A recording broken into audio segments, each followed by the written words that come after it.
Bonjour à tous et bienvenue sur ma chaîne. Je suis ravie de vous retrouver aujourd'hui pour une vidéo spéciale conseil d'écrivain dans laquelle je vais vous parler des personnages et de plus précisément comment créer vos personnages de fiction. Alors la toute première chose à savoir, c'est que vous devez créer des fiches personnages. Enfin voilà, c'est pas une obligation, mais c'est un conseil que je vous donne parce que les fiches personnages vous permettront de retenir l'essentiel pour chaque personnage. Si vous avez un trou par rapport à quelque chose sur votre personnage, eh bien, le fait d'avoir tout condensé dans des fiches, ça vous permettra de retrouver l'information facilement et d'éviter voilà, les erreurs, d'éviter les illogismes, etc. Donc ça c'est vraiment la première chose à faire. Avant de commencer la rédaction de votre roman, vous commencez à créer des fiches personnages, puisqu'en général quand vous commencez, enfin quand vous avez l'idée d'écrire un roman, vous avez déjà au moins les personnages principaux en tête. Donc vous commencez par faire des fiches pour vos personnages principaux. Et donc les fiches personnages, vous devez les faire en fait pour tous vos personnages, mais avec plus ou moins de détails en fonction des personnages évidemment, puisque vos personnages principaux auront certainement énormément de détails, tandis que les personnages secondaires qui apparaissent voilà, très peu dans l'histoire auront beaucoup moins de détails. Alors qu'est-ce que vous devez mettre dans ces fiches? Il faut savoir qu'il en existe créées de toutes pièces sur internet, donc vous pouvez les télécharger. J'essaierai d'en trouver une que je vous mettrai en barre d'infos, voilà, d'exemples de fiches si ça vous intéresse. Dans ces fiches, donc, on doit retrouver le nom, le prénom, le sexe de votre personnage. Alors par rapport au prénom, si jamais ça vous intéresse, j'ai fait une vidéo sur comment trouver le prénom de nos personnages de fiction. Je vous laisserai le lien ici, voilà, si ça vous dit d'aller la visionner. Vous devez retrouver également l'âge, le lieu d'habitat, avec peut-être des descriptions du lieu ou pas, ça c'est à vous de voir. Alors on retrouve également des traits physiques plus ou moins détaillés, voilà, ça peut être de la couleur des cheveux, des yeux, mais également une particularité corporelle, des tatouages, ce genre de choses. Alors on retrouve aussi le métier ou alors les études si c'est voilà, quelqu'un de plus jeune. Et on retrouve également donc le lien avec le héros principal, donc ça ce sont pour les personnages secondaires. Donc est-ce que c'est un ami, est-ce que c'est un ennemi, est-ce que c'est le parent, la sœur, le frère, un ami, etc. Donc voilà, le lien avec le héros principal. Alors vous pouvez également rajouter d'autres choses, d'autres détails, ça dépendra de l'histoire que vous créez.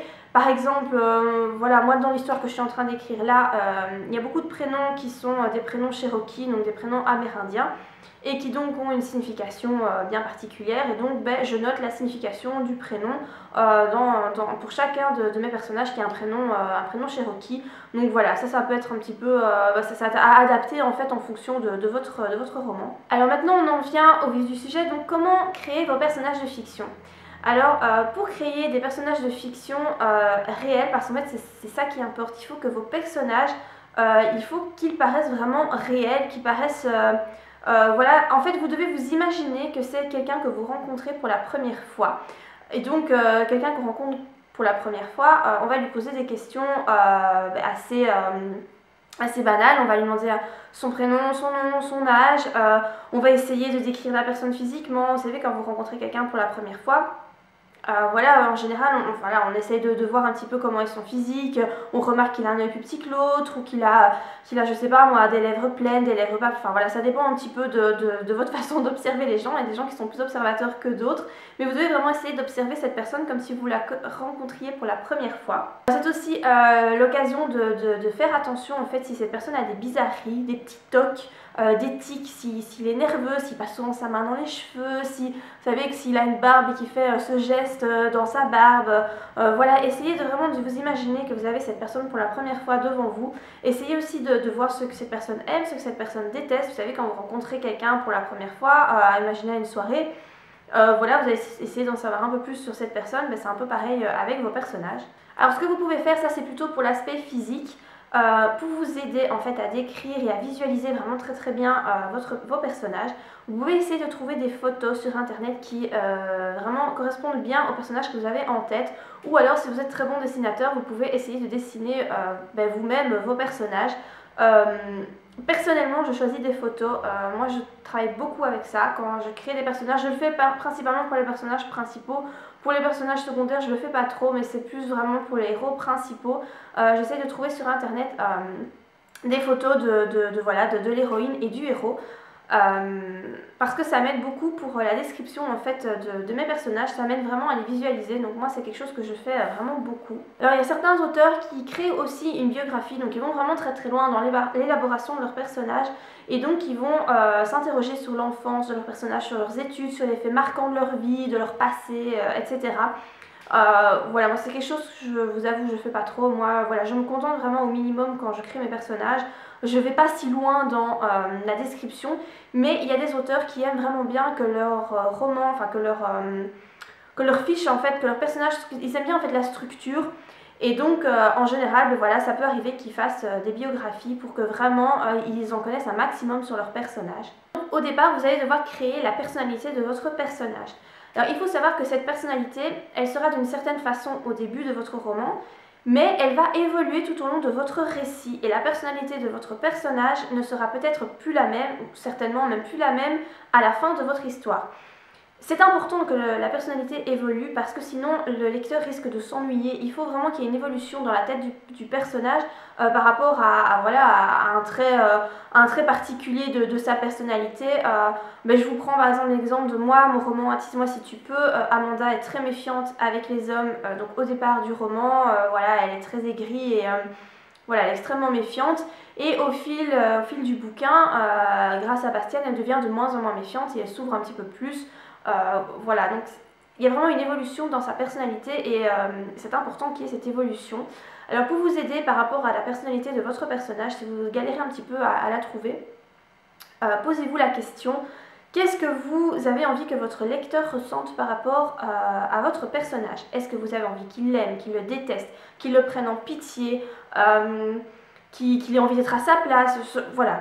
Essayez de voir ce que vous avez envie en fait que votre lecteur ressente, et créer la personnalité à partir de ça. Forcément, si vous avez envie que votre personnage soit aimé du lecteur, vous n'allez pas lui mettre des caractéristiques, voilà, des caractéristiques qui sont exécrables, comme la méchanceté, comme le fait de trahir ceux qu'il aime, ce genre de choses. Voilà, il faut rester logique, donc essayez de savoir ce que vous avez envie que votre personnage inspire au départ. Alors par rapport aux personnages principaux, donc vous pouvez en avoir plusieurs ou un seul, hein, ça dépend un peu. Moi en général j'ai deux personnages principaux, hein, puisque j'ai en général l'héroïne et le héros, puisque j'écris des histoires d'amour. Alors il faut que ces personnages principaux se démarquent dès le départ.